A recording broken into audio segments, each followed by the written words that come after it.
पाकिस्तान के वफाकी वजीर तवानाई सरदार ओवैस अहमद खान लगारी का कहना है कि मुल्क में बिजली की लोड मैनेजमेंट का खात्मा कर दिया गया है। जुमे के रोज अपने एक वीडियो पैगाम में वजीर तवानाई ने कहा कि हालिया दिनों में गैस की कमी के बायस महदूद वक्त के लिए लोड शेडिंग करना पड़ी थी। ताहम हुकूमत ने जिम्मेदाराना फैसले करते हुए महंगी बिजली से अवाम को बचाने को तरजीह दी।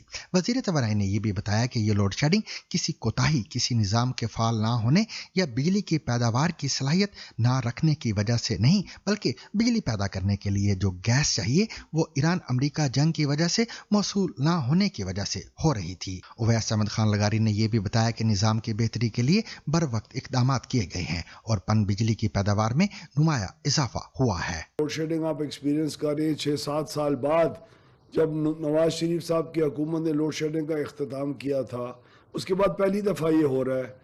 ये इसलिए हो रही है क्योंकि हमारी गैस के जो ज़रिया है बिजली पैदा करने का, उसकी गैस ईरान अमेरिका की जंग की वजह से नहीं मौसूल हो रही हमें। और अगर हम डीजल और फर्नेस ऑयल की से ये बिजली पैदा करते हैं और लोड शेडिंग की तमाम ज़रूरियात को ख़त्म करते हैं तो ये बिजली बहुत महंगी पड़ेगी, जो हमारे सार्फिन के ऊपर असर पड़ेगा।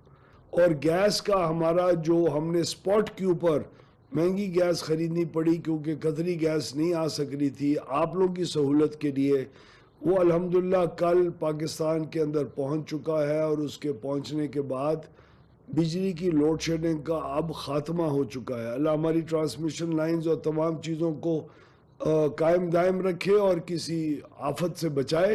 दूसरी जाने पाकिस्तानी हुकूमत ने मुल्क में पेट्रोल और डीजल की फी लीटर कीमत में इजाफे का ऐलान कर दिया है। पेट्रोलियम डिवीजन से जारी होने वाले नोटिफिकेशन के मुताबिक पेट्रोल की फी लीटर कीमत में 6 रुपए 51 पैसे का इजाफा किया गया है, जिसके बाद इसकी नई कीमत 399 रुपए 86 पैसे फी लीटर होगी। इसके अलावा हाई स्पीड डीजल की फी लीटर कीमत में 19 रुपए 39 पैसे का इजाफा किया गया है, जिसके बाद उसकी नई कीमत 399 रुपए 58 पैसे फी लीटर होगी। याद रहे कि गुज़िश्ता रोज तकरीबन 7% इजाफे से ब्रेंट खाम तेल की फी बैरल कीमत $126 से ऊपर चली गई थी। यह सन 2022 में यूक्रेन पर रूसी हमले के बाद की बुलंद तरीन सतह है।